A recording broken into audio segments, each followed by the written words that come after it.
anyone have any questions with regards to what Sheikh has said? Open up the floor. Oh, too many. Oh, too many. Thank you. Oh, too many. Take me a lifetime. What we'll do, if you have a lot, we'll answer as many as we can, because we'll be taking a break to pray, and then we can come back and perhaps answer some of the other questions that you have. So, creationist, evolution. Yeah. Is that a question?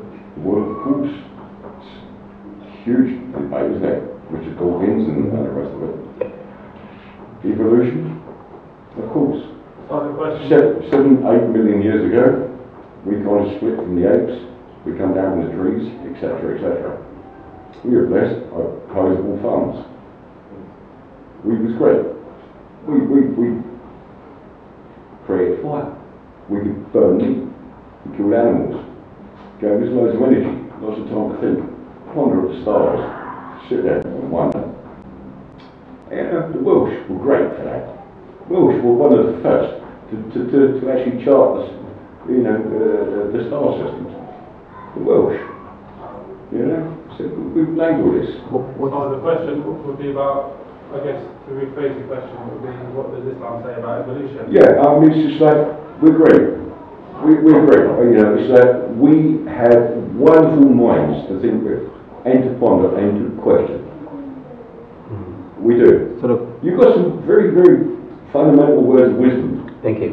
And that's what we need. It's the highway code to life. It's like driving. You need the highway code. Right? Whoever, why are we in such opposition? Great creator, why are we not unified? Please. Is that the question? Why are we not unified? Why are we not unified? Okay. I've used every one of your words as a stepping stone. I've used Buddhism, the Bible, bit of a highway code. Right? We will need it as a stepping stone to be able to walk down West London at 10 or 11 o'clock at night and go, peace brother, I don't care, race, colour, print. Right? We're all looking for we're all soul searching. We're looking for some kind of direction. And it's a really kind of chaotic life, isn't it? It's a chaotic universe. You need to understand biology, chemistry, human psychology, right? And the rest of it. Wonderful. And you've given me another little bit of hope in my heart. Okay. Okay, I'll leave it there. Okay. No, what we're going to do, because you had some valid points, but as you can imagine, it will take probably a good 5 or 10 minutes. Time. However, we will... A lifetime. We try and understand. No, we have that time in which to clarify things for you, but the prayer is just about to start. So what we're going to do, we're going to go over to the mosque, and anybody that wants to watch the prayer, they can do so. So we're opening up to everyone. It's going to commence at 5:30, and we should be back here at in about 20 minutes. About quarter to, half an hour, inshallah. Well, thank you guys. Yeah, I really appreciate it. It's fine. Give me the chance to just. Yeah. What we'll do, you can come up with us, or if you can stay here or whatever you want to do. We can give you something to jump. What you guys got to say? We're going to shed some light here. Right now. If you've got time, yeah. Sorry, what's your name again? My name's Alvin. Alvin, thanks very much. It's a very good question, and very good comment. I really appreciate. And I think at one stage I also had a similar kind of question, and there are so many people have a similar kind of question. It's a very valid question. No one should say that why should people ask this kind of question. And the interesting thing about the issue of evolution, I know Brother Biwah will be talking about this in terms of, we talk about the 6 articles of faith briefly. When we trace back at what point, this issue came to the attention of mankind, with that quest for knowledge, for the origin of, the originality of mankind, we would say that probably it's not as old as humanity, isn't it? It's not as old as humanity. We all subscribe the first person was Adam, assuming you agree with me that the first Adam was Adam. The first person was Adam. You see that the question of evolution came at a later stage, and that really has something to tell about the human mind. that is always going to be, distinct and varied and, different. But what it shares in common is that unknown, limited nature of our scope of understanding of things. Now, in Islam, we do not discount, the question of, the origin of man, but Islam gives the answer. But although that answer cannot be, of course, convincing to other people, but the question remains. But the Quran makes it very clear for Muslims as of the beginning, what the origin and beginning of mankind is. I won't use that.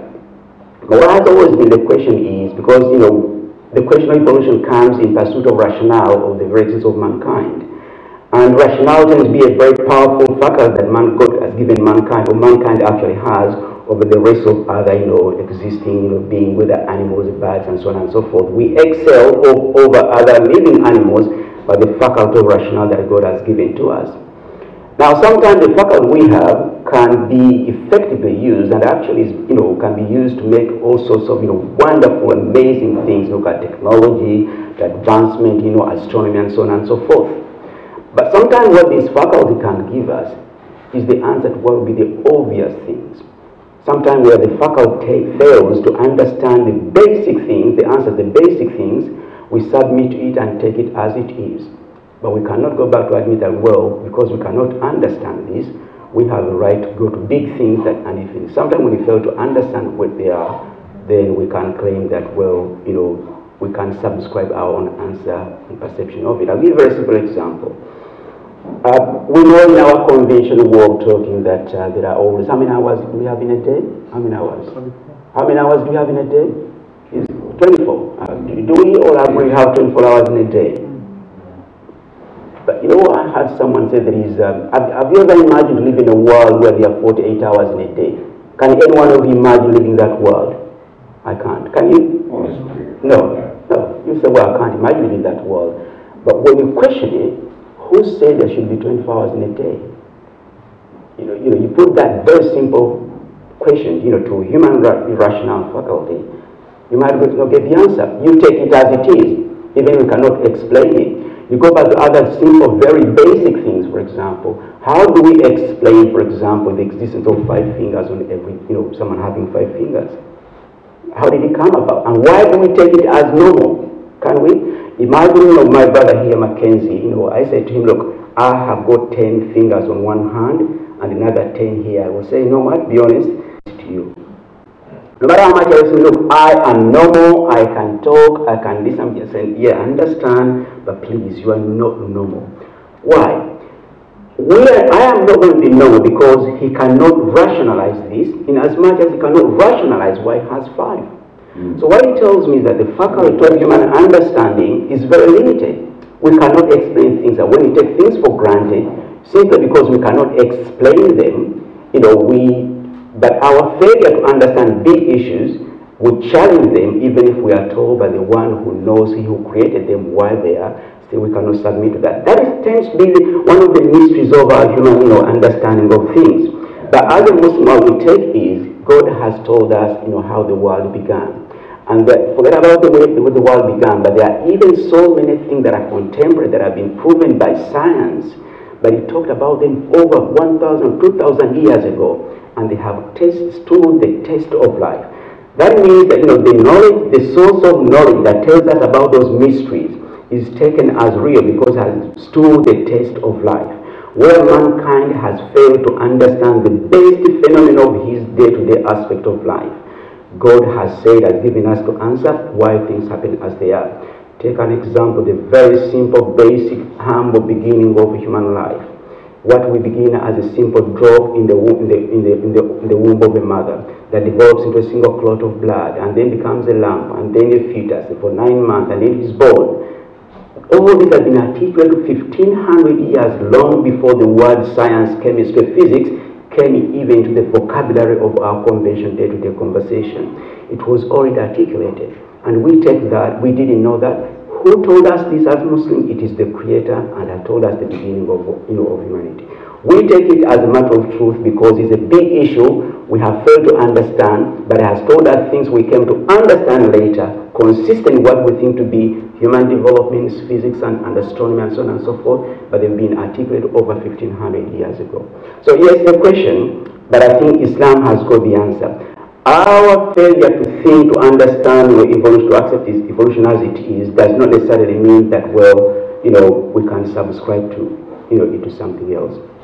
I think that will shed some light, maybe something to think about. I can't say the full answer, but something to think about. Whether rationale is going to be the right answer to understand and unpack what appear to be the very sophisticated things in life. We're just going to break for... Listen, I need to fall back into somebody's arms and believe that they're going to hold me. We'll give it a go in a minute. Yeah, that's it, and that's what favours. Okay, we're gonna break now for Asr. The mosque is open. Yeah, of course.